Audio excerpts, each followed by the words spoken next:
لینے کے بعد توبہ کی توفیق صرف حضرت یونس علیہ السلام کی قوم کو ہی، اور اللہ یہی فرما رہے ہیں بھلا کوئی بستی ایسی کیوں نہ ہوئی کہ ایسے وقت میں ایمان لے آتی کہ ان کو اس کا فائدہ پہنچ جاتا۔ حضرت یونس علیہ السلام کا قصہ اس طریقے سے ہے کہ حضرت یونس علیہ السلام کی قوم عراق کے شہر نینوا میں تھی۔ موصل کا ایک مشہور مقام ہے نینوا کی بستی، اور ان کی تعداد قرآن مجید کے مطابق 1,00,000 یا اس سے زائد تھی۔ اللہ رب العزت نے ان کی ہدایت کے لیے حضرت یونس علیہ السلام کو بھیجا۔ وہ لوگوں کو تعلیم دیتے رہے، تبلیغ کرتے رہے، لیکن انہوں نے قبول نہ کیا، حتیٰ کہ وہ وقت آ گیا کہ قوم کی مسلسل گمراہیوں کی وجہ سے حضرت یونس علیہ السلام نے اللہ تعالیٰ کے حکم سے ان کو بتا دیا اب 3 دن کے اندر اندر تم پر عذاب آ جائے گا اور تم سب ختم ہو جاؤ گے۔ جب قوم نے یہ بات سنی تو انہوں نے آپس سے مشورہ کیا، کہا دیکھو بھئی حضرت یونس علیہ السلام سے ہم نے کبھی جھوٹ تو سنا نہیں، جب بولا ہے انہوں نے سچ بولا ہے، اس لیے ان کی اس بات کو بالکل نظر انداز کر دینا اچھی بات نہیں ہے، ہمیں کچھ مشورہ کرنا چاہیے۔ انہوں نے آپس میں مشورہ کیا کیا کریں، کہا کہ بھئی اگر یہ 3 دن تک یہیں رہتے ہیں تو اس کا مطلب ہے کوئی مسئلہ نہیں ہوگا، اگر یہ چلے جاتے ہیں تو پھر یقیناً کوئی خطرے والی بات ہوگی۔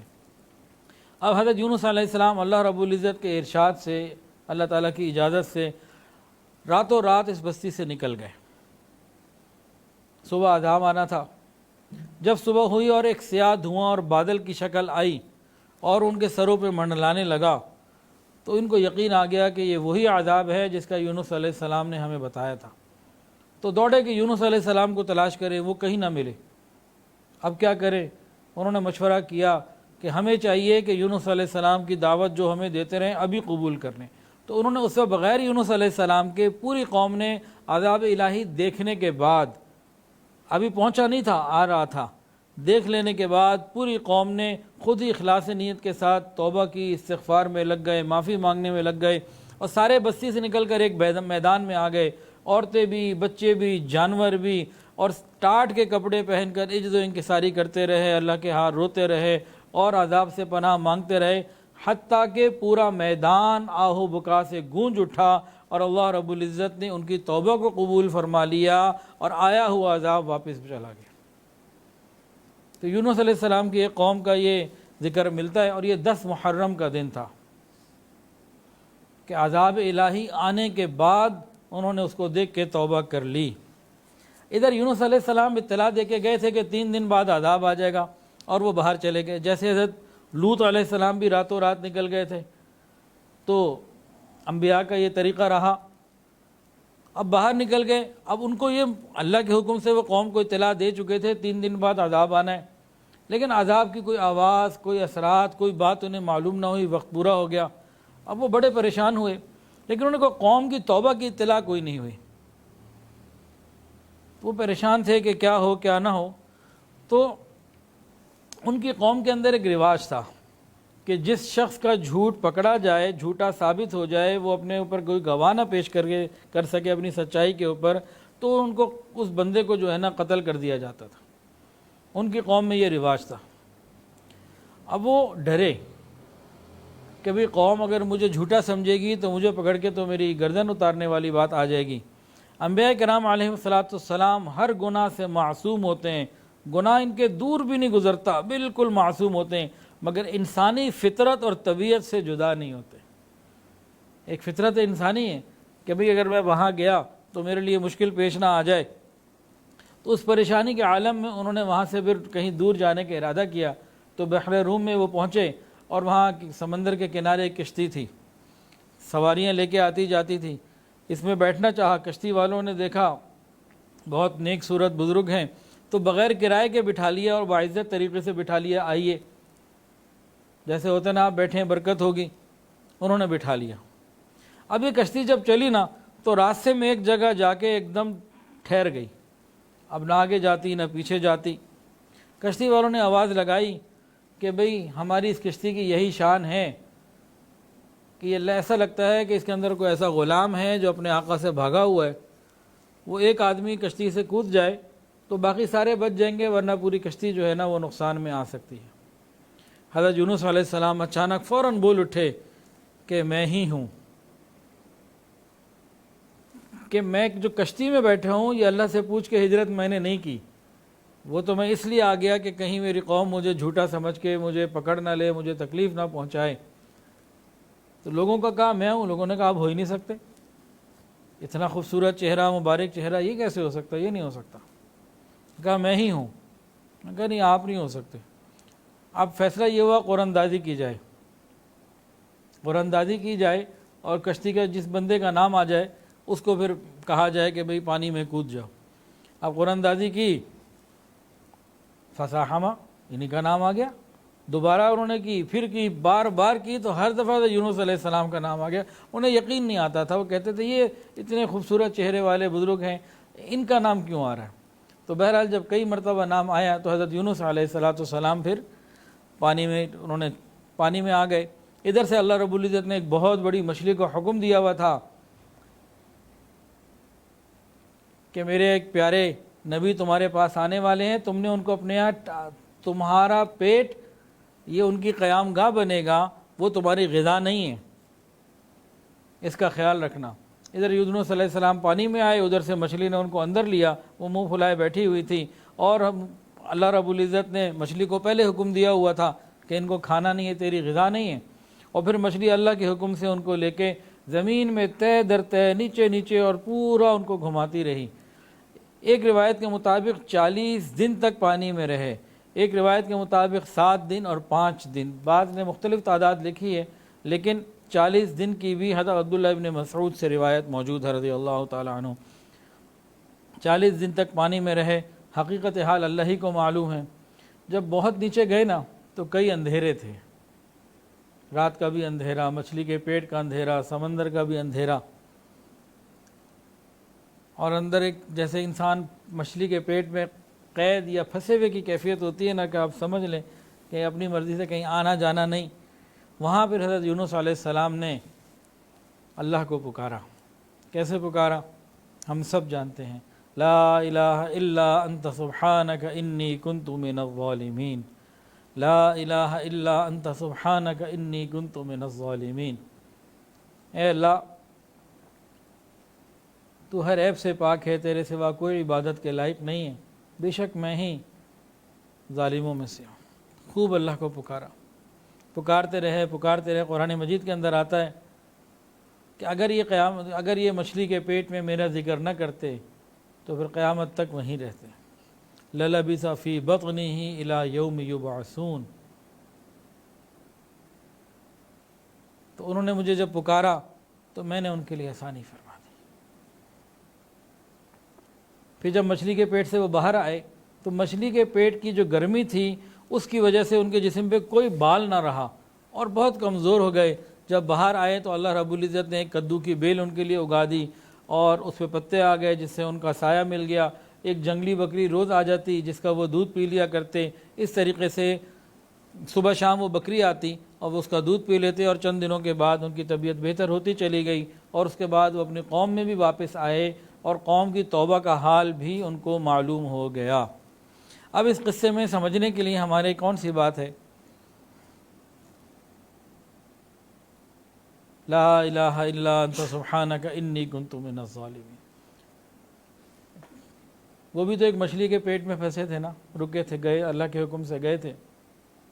آج ہم بھی کسی نہ کسی مچھلی میں پھنس سکتے ہیں۔ کسی کے لیے مچھلی قرضہ ہو سکتی ہے، وہ قرضے کی مچھلی میں گرفتار۔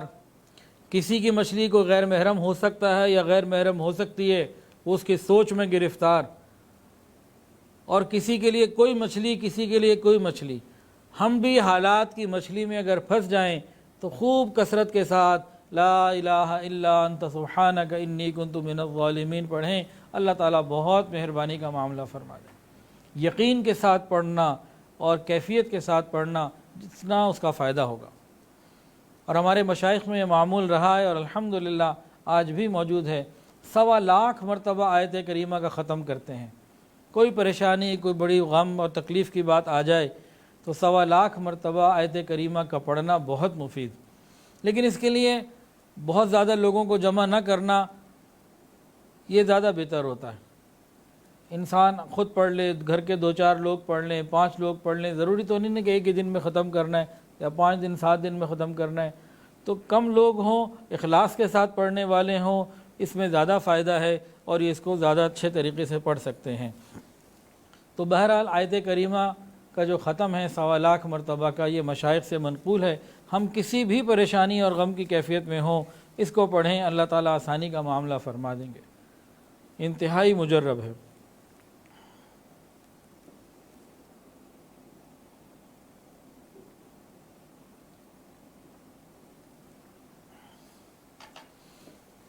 بلکہ جو ہمارے ملک کے حالات چل رہے ہیں تو ہمیں اپنے ملکی پریشانیوں کے لیے بھی اس کو پڑھتے رہنے کی ضرورت ہے۔ گناہ خود بخود آٹومیٹک معاف ہوتے چلے جائیں گے۔ باقی یہ جو سورہ نساء میں اللہ تعالیٰ نے اصول دیا بڑا پیارا، کیا فرمایا؟ ان تجتنبوا کبائر ما تنہون عنہ نکفر عنکم سیئاتکم، میرے بندو بڑے بڑے گناہوں سے تم بچ جاؤ، چھوٹے موٹے ہم ویسے ہی معاف کر دیں گے، اس کی بات ہی نہیں ہوگی۔ تو ہمیں یہ چاہیے کہ بڑے بڑے گناہ ہیں کون سے، کبیرہ گناہ ہیں کون سے، وہ ہمیں معلوم ہو اور ہم ان سے بچیں، تو چھوٹی موٹی غلطیاں انسان کی اللہ تعالیٰ خود ہی معاف فرما دیں گے۔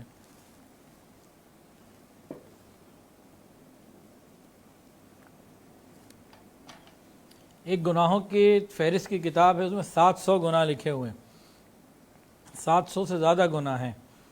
کبیرہ گناہ تو 700 نہیں ہے، لیکن ویسے گناہوں کی تفصیل میں 700 گناہ لکھے ہوئے ہیں، اور کبیرہ کی بھی بہت لمبی فہرست ہے۔ اس میں سے چند کو میں ابھی عرض کر دیتا ہوں کہ ہم کبائر سے بچیں تو چھوٹے چھوٹے اللہ تعالیٰ خود بخود معاف فرما دیں گے نیک اعمال کی برکت سے۔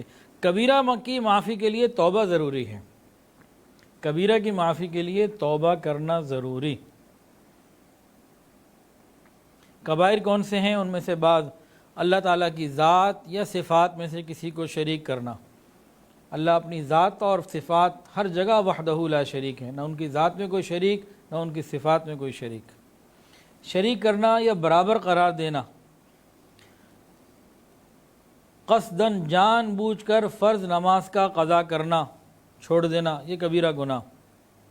کسی کو ناحق قتل کرنا، حرام کاری جسے زنا بھی کہتے ہیں، چوری، شراب نوشی، ماں باپ کی نافرمانی، جھوٹی قسم، جھوٹی گواہی، جادو کرنا یا کروانا، سود کھانا، یتیم کا مال ناجائز طور پر لے لینا، میدان جہاد سے بھاگ جانا، پاک دامن عورتوں پر تہمت لگانا، کسی کا بھی مال ناجائز طور پر غصب کر لینا، وعدہ توڑنا، امانت میں خیانت کرنا، کسی کو گالی دینا، ناحق کسی کے اوپر بہتان لگا دینا، یہ بعض گناہ ایسے ہیں جو کبیرہ میں سے بتائیں۔ اللہ تعالی ہمیں تمام کبائر سے بچنے کی توفیق عطا فرمائے۔ وآخر دعوانا ان الحمد للہ رب العالمین۔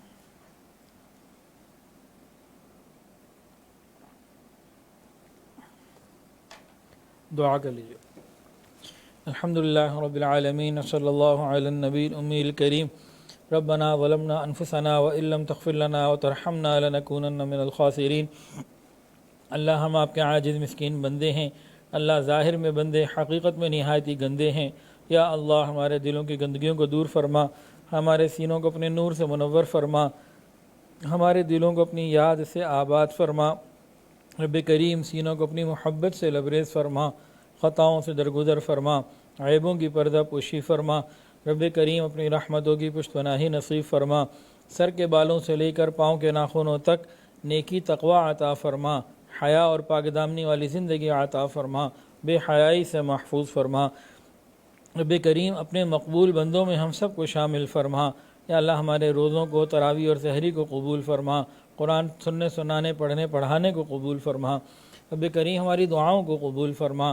یا اللہ ہمارے ملک پاکستان کی حفاظت فرما، اس کی نظریاتی سرحدوں کی حفاظت فرما، اس کی جغرافیائی سرحدوں کی حفاظت فرما، اس کے بچے بچے کی حفاظت فرما، چپے چپے کی حفاظت فرما۔ یہ مختلف بحرانوں کا شکار ہے، اللہ اپنی رحمت سے اس کی حفاظت فرما۔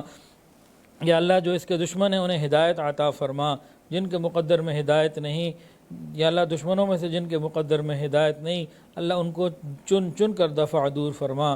اندرونی اور بیرونی سازشوں سے اس کی حفاظت فرما، اس کو امن کا گہوارہ بنا، اس کو اسلام کا قلعہ بنا، حیا اور پاک دامنی کی ہواؤں کو چلا دیجئے۔ یا الہ العالمین ہم پر رحمت فرما دیجئے۔ یا الہ العالمین آج حادثے کے اندر بہت سارے مسلمان شہید ہو گئے، یا الہ العالمین ان کی بھی مغفرت فرما۔